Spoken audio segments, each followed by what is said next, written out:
By saving seeds from your garden, you are helping to reduce costs, protect rare and heirloom varieties, and ensure a thriving garden season after season. Whether you're a beginner or a master gardener, saving seeds is an empowering way to connect with our plants and ensure the health of our environment. Today, we're going to go over some of the steps and our tips to help you on your seed-saving journey. Why save seeds? Saving seeds is more than just a practical gardening technique. It's a vital way to help protect plant diversity. By saving heirloom seeds, we're helping protect unique traits that might otherwise be lost. Additionally, we're saving money, and we're also helping to reduce waste and become less reliant on store-bought options. Seed saving ensures that each plant and each generation of plants is more suited for the environment that you're growing in. So in our case, we're growing in a greenhouse. These plants and the seeds that we save from them will be more adapted to this environment than if we were to just plant store-bought options directly into our greenhouse. What seeds can be saved? Not all seeds are suitable for saving, and knowing which ones are best will help you in the success of your seed-saving efforts.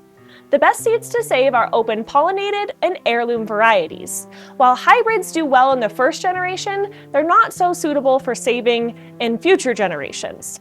Let's break that down a little bit further. Open-pollinated seeds come from plants that naturally pollinate within their own species, typically by wind, insects, or other natural mechanisms. These types of plants, once the seeds are saved and replanted, will remain true to the characteristics and traits of the parent plant. For example, an open-pollinated tomato will have the same characteristics of the parent plant once those seeds have been saved and replanted. Heirloom seeds are a subset of open-pollinated seeds that have been passed down through generations, oftentimes for 50 years or more. These are seeds that are valued for their superior taste, nutritional value, as well as the characteristics that have allowed them to be passed down through generations and have made them culturally significant. They are highly valued by gardeners who wish to preserve those old world traditions. Hybrid seeds are created by cross-pollinating two different but closely related plant varieties in order to create desired characteristics, often disease resistance or higher yields. While hybrid seeds can produce the desired characteristics during the first generation, it's not recommended to save seeds because they can become unpredictable. Hybrid seeds can revert to one of the parent plant's characteristics or create entirely new characteristics altogether, which is why we don't recommend saving them. So this is an example of a hybrid seed. We can tell that, number one, because it's called hybrid white cauliflower, but it's also a telltale sign if your seed packets have F1 in them, that is a hybrid seed. So we would not want to save a second generation of these. Saving seeds involves selecting the healthiest plants within our garden, making sure that the seeds have matured fully, and properly cleaning and storing them. The process changes slightly depending on whether you're dealing with a wet or a dry seed, so understanding the differences is crucial. When selecting which plants we want to save seed from, we want to look at our healthiest and most vigorous plants that we have in our garden. We are looking for plants that have shown resistance to disease, pests, and other environmental stressors, and by carefully selecting these plants, we're going to ensure success in the next generation. So for example, the broccoli behind me has gone to flower and will be producing seeds very soon. However, this is not a seed that I would want to save. This broccoli did not make a tight floret and it bolted pretty quickly, meaning that it's not going to be successful in the next generation. So we're going to skip on this one. So this is a broccoli that I did like, and it did make a floret here in the center that I've already harvested and eaten. It was really good.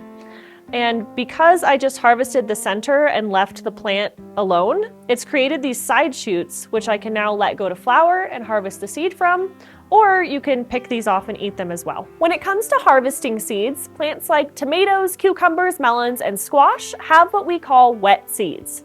These are seeds that are encased in a gel-like substance or a pulp.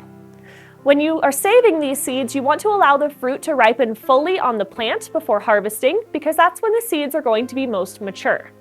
You'll then slice the fruit open and scoop out the seeds and the surrounding pulp before you begin processing, and we'll talk about that step in just a moment. When it comes to things like beans, peas, and lettuces, these are what we call dry seeds, or seeds that are dry on the plant. We want to allow these seeds to fully dry and turn brown before we harvest them. And when it comes to things like flowers, leaving a bunch of deadheads on your flowers can become a little bit unsightly, so we can go ahead and harvest a flower like this and allow it to dry fully before we begin processing. So this is a marigold, this is a dry seed, but I don't want to look at this dead flower until it fully dries. So I'm going to go ahead and harvest this. And I'm going to store these in a cool, dark place so that they can dry fully before I process the seeds. Now we're on to cleaning and preparing our seeds. So when it comes to wet seeds, we're going to take the seeds and that pulp and place them in a jar or a bowl to begin a fermentation process. This is going to help eliminate that gel-like coating, which will actually inhibit germination in the future. So we're gonna take our seeds and our pulp, place them in a jar or a bowl. If you do use a jar with a lid, you'll want to burp it every so often because we're going to keep them in this liquid for 2 to 4 days. Once the fermentation process is complete, you'll notice that some of your seeds will have sunk to the bottom. Those are our viable seeds.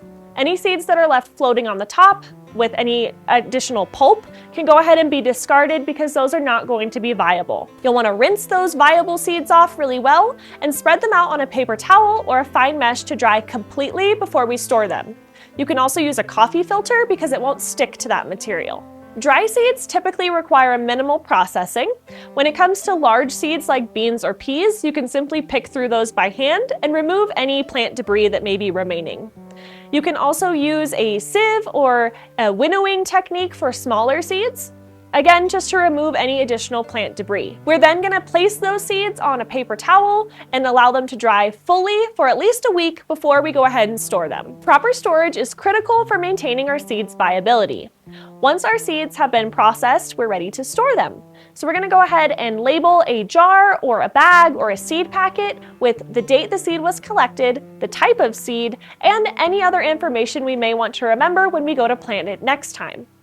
We'll then want to put our seeds in a nice dry, dark, and cool location, such as a designated seed box or even a refrigerator. Silica gel packets can be used to help reduce humidity and extend the seed's lifespan. Successful seed saving requires a little bit of pre-planning and the use of tried and true techniques. To prevent cross-pollination, you'll want to ensure proper plant spacing and potentially practice hand pollination for your heirloom varieties.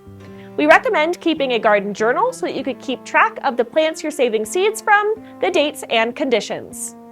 It's also a good idea to just start with 1 or 2 varieties as you're learning to make the whole process a bit more manageable. Over time, you'll end up with a collection of seeds that is specifically geared towards your garden's unique conditions, and you'll have generations of gardens to come. Are you ready to get started? Pick your favorite plant, save the seeds, and enjoy season after season of high yields. Remember to share your experiences with us in the comments down below and subscribe for more gardening tips and techniques. Thank you so much for watching, and we'll see you soon.